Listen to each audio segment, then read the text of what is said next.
جو تبدیلی ہے یہ بھی مخالفت ہے، کفار کی مشرکین کی مخالفت کی وجہ سے یہ کام کیا گیا ہے۔ ہاں جی، اور اسی طرح دیگر کئی امور ہیں۔ اچھا، یہ وہ امور ہیں جن کا ہم نے ذکر کیا جو عبادت کے طور پر ہم اختیار کیے ہوئے ہیں، یعنی ہمیں جو بتایا گیا، مثلا روزے میں سحری اور افطاری کے سلسلے میں بھی ہمیں کہا گیا کہ تسحروا فإن فی السحور برکہ، اور اسی طرح یہ بھی کہا گیا کہ اہل کتاب جو ہیں ان میں سحری نہیں ہے، تم سحری کیا کرو۔ ہاں جی، تو یہ بھی ایک حدیث ہمارے سامنے ہے۔ تو اسی طرح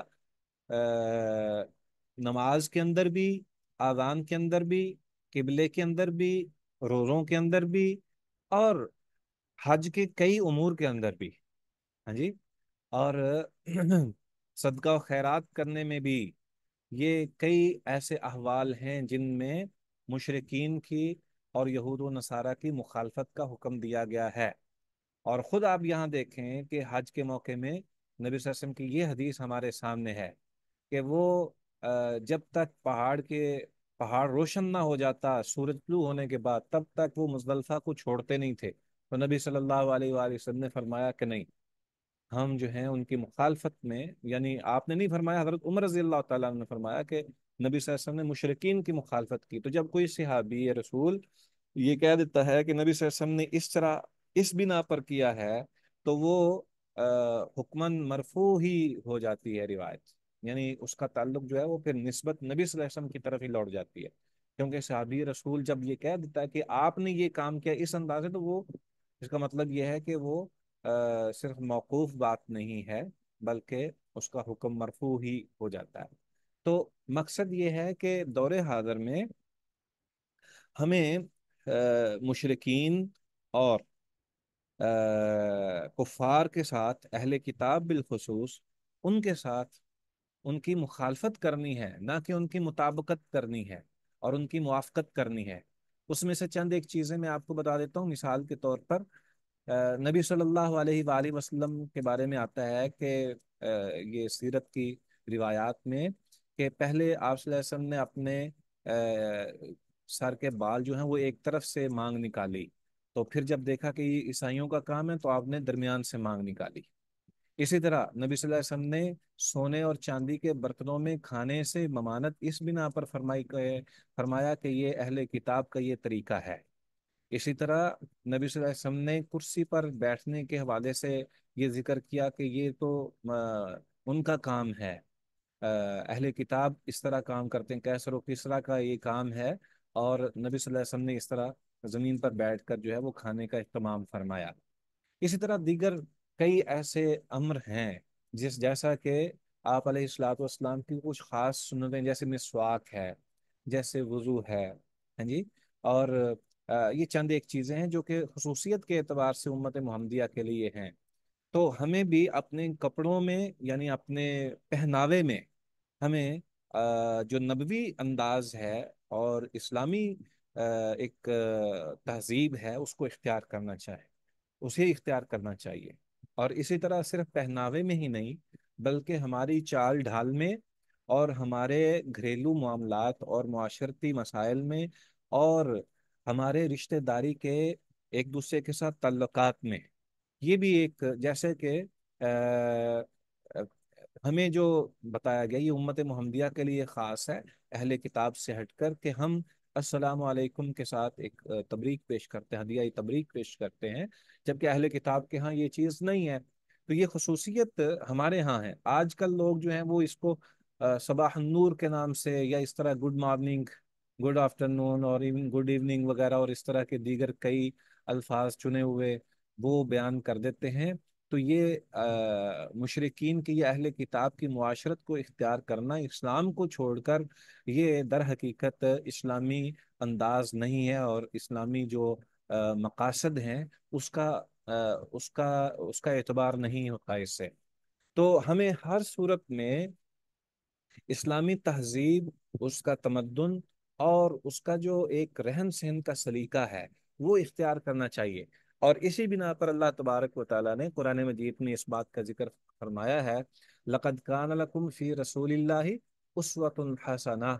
یہ اسوہ جو ہے، یہ فرامین کے حوالے سے الگ حکم دے دیا کہ نبی صلی اللہ علیہ وسلم کے فرمان کی اطاعت کرو، یا عمل کے حوالے سے کہہ دیا کہ اتباع کرو، لیکن جو ایک انداز ہے نا اس کے لیے اسوہ حسنہ کو اختیار کرنے کا حکم دیا گیا، اور وہ نبوی سلیقہ ہے جس کو ہم ہر صورت میں اپنے گھروں کے اندر اور اپنی ذات پر اپلائی کریں، کہ ہم وہ انداز، وہ پہناوے، وہ بات چیت کا سٹائل اور گھروں کے اندر معاشرت کا جو سلسلہ ہے اس کو ہم اپنے نبوی انداز کے ساتھ ہی لے کر چلیں، تاکہ ہمارے لیے یہ ضروری ہو جائے۔ نبی صلی اللہ علیہ وسلم نے ہمیشہ مخالفت کی ہے، اور ہمیں بھی حکم دیا ہے خالف الیہود والنصارى، اور اسی طرح یہ بھی حکم دیا ہے کہ مشرقین کی آگ سے آگ مت جلاؤ، کیونکہ اور اسی طرح آپ نے شاید سیرت کے اندر بھی یہ پڑھا ہو کہ آپ صلی اللہ علیہ وسلم کی خدمت میں مشرق جب حاضر ہوا دو مواقع پر، اور اس نے کہا کہ اللہ کے نبی میں آپ کے ساتھ جانا چاہتا ہوں، ایک غزوہ مریسی کے موقع پر ایک مشرق آیا تھا، اور ایک غزوہ احد کے موقع پر، تو آپ صلی اللہ علیہ وسلم نے اس کو یہ پوچھا تھا کہ کیا تم اللہ اور اس کے رسول پر ایمان لاتے ہو؟ تو اس نے کہا نہیں، تو آپ نے فرمایا کہ میں مشرقین سے یا مشرق سے میں مدد نہیں مانگتا، یعنی مجھے مشرق کی مدد کی ضرورت نہیں ہے، ٹھیک ہے جی۔ تو یہ ایک بڑا خاص عمل ہے کہ انسان جو ہے وہ اسلامی جو تہذیب اور تمدن ہے اس کو اختیار کیا کر کے رکھے، ٹھیک ہے جی۔ جی، یہ حدیث ہے آگے عبداللہ بن مسعود رضی اللہ تعالی عنہ کی، اس کو دیکھیں، بلکہ اس سے اوپر ابن عباس رضی اللہ تعالیٰ عنہ کی حدیث ہے۔ جی پڑھیے آپ میں سے کسی نے پڑھنا ہے؟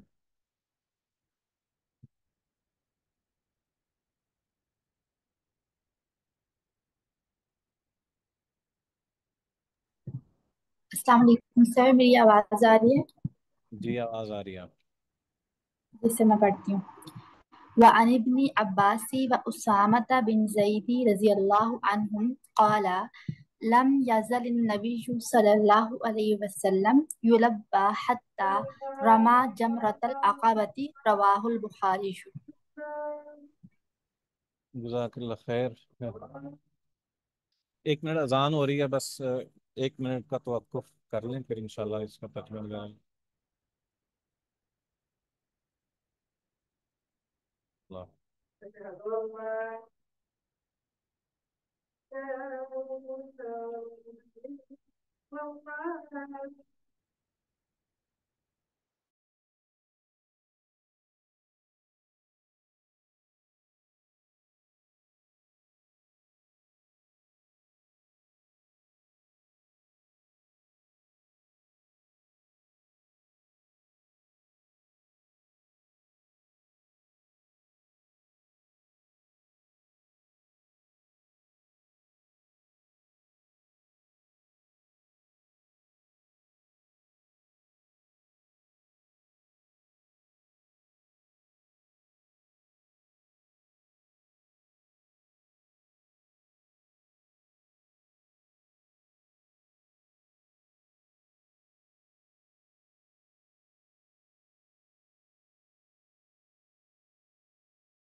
جی بسم اللہ۔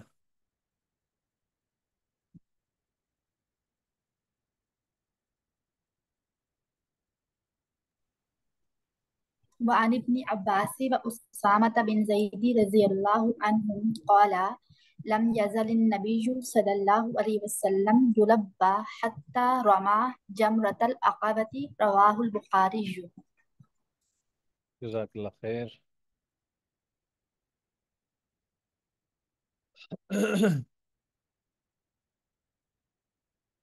ابن عباس رضی اللہ تعالی عنہ سے مراد عبداللہ ابن عباس ہیں، اور اسامہ بن زید رضی اللہ تعالی عنہ زید بن حارثہ کے بیٹے ہیں.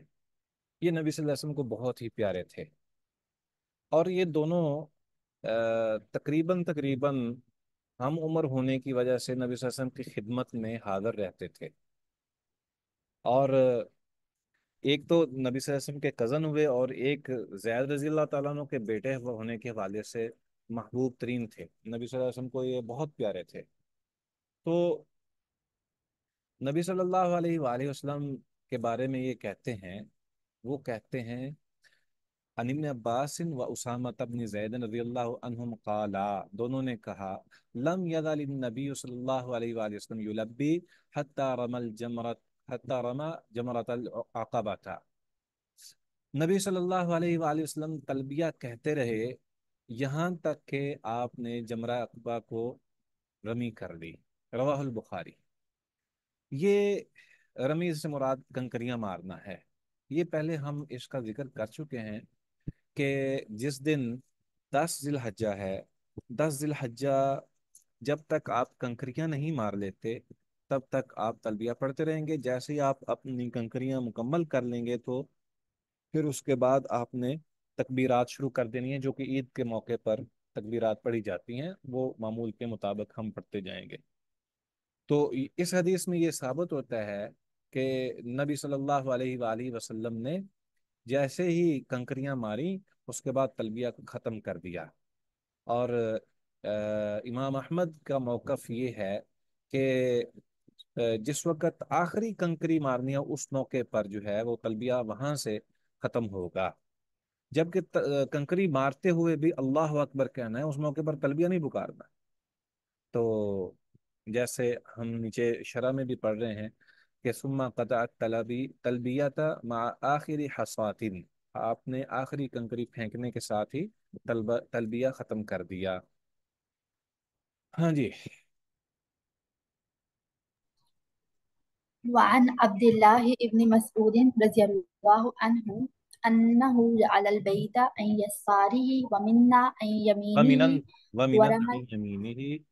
عن يمينه ورمى الجمرة بسبع حصيات وقال هذا مقام الذي أنزلت عليه سورة البقرة متفق عليه.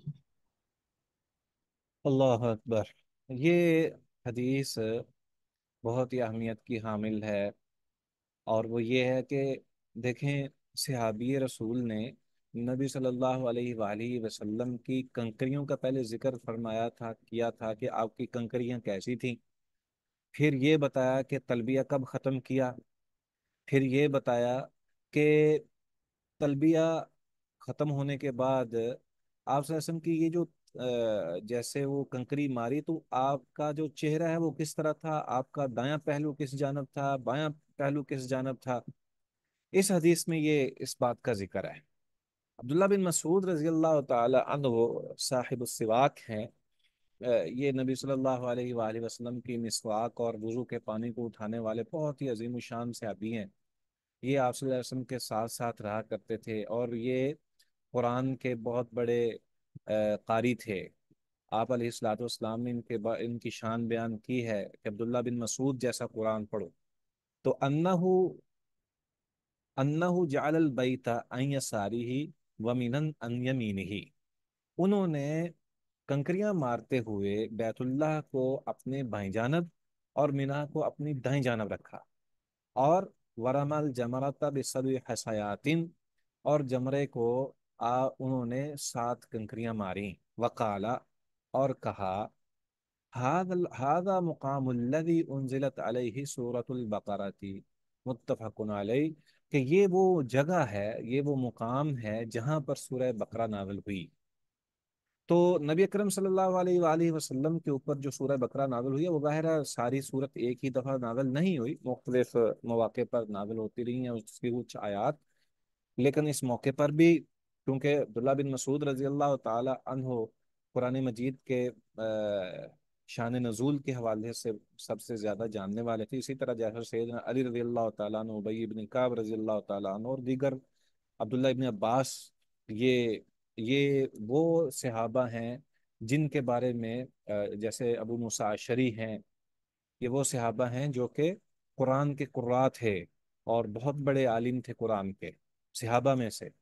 تو انہوں نے اپنا اصل میں سورہ بقرہ کا ذکر کیا، لیکن ساتھ میں جو وہ موقع تھا یا جو وہ انداز تھا نبی صلی اللہ علیہ وآلہ وسلم کا، اس کو اپناتے ہوئے اس بات کا ذکر کیا۔ تو اس حدیث سے معلوم ہوتا ہے کہ کنکریاں مارنے والے کے لیے بہتر یہ ہے کہ وہ کسی ایسی جگہ کھڑا ہو جہاں بیت اللہ اس کے بائیں اور مینا اس کے دائیں جانب ہو، لیکن یہ یاد رہے کہ اگر ایسی جگہ نہ ملے تو جہاں بھی کھڑا ہو سکے وہیں سے کنکریاں مار لے۔ تو یہ ایک واضح دلیل ہے نبی اکرم صلی اللہ علیہ وآلہ وسلم کے اسوے کو اختیار کرنے کی، آپ کے انداز کو اپنانے کے حوالے سے۔ ہاں البتہ اگر کوئی ایسا نہیں کر پایا تو اس پہ کوئی حرج نہیں ہے۔ عزیز طلبہ، ابھی ہمارا وقت جو ہے وہ ختم ہونے والا ہے، ایک سیشن اختتام پذیر ہوتا ہے، تو بس آپ مجھے 2 منٹ دیجئے، ہم اس کو نئے سرے سے شروع کرتے ہیں، آپ اس کو جوائن کر لیجئے گا، ری جوائن کر لیجئے گا۔ شکریہ۔ السلام علیکم ورحمۃ اللہ وبرکاتہ۔